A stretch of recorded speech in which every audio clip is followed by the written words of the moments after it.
নমস্কার, সন্তু সিরিজের আরও একটি নতুন মিনি ব্লগে প্রত্যেককে স্বাগত জানাই। আজকে গিয়েছিলাম আমাদের বাড়ি থেকে প্রায় 20 কিলোমিটার দূরে মানিকতলা নামে এক জায়গায়।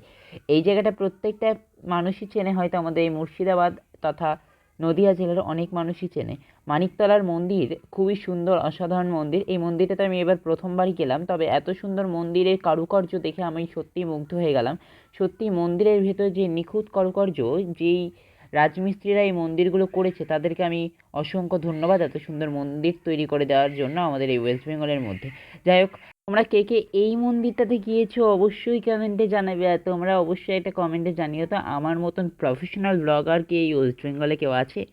আশা করি তো নেই। আর যাই হোক, মানিকতলায় ছিল এরকম একটা যমরাজের কুটির। সেখানে যমরাজ যেমনভাবে মৃত্যুর পর যা যা হয় সেই সমস্ত নিয়ে একটা কাল্পনিক ঘটনা লেখা ছিল, তথা সেখানে বিভিন্ন দেবদেবীর মূর্তি ছিল। দেবদেবীদেরকে আমরা শতকোটি শতকোটি প্রণাম।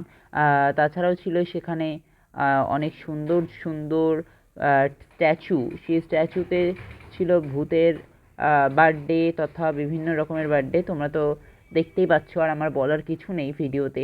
আর এত সুন্দর জায়গাটা অবশ্যই তোমরা একবার যেতে পারো। আর যারা যারা গিয়েছো এই ভিডিওর নিচে কমেন্টে অবশ্যই জানাবে যে তোমরা কে কে গিয়েছিলে।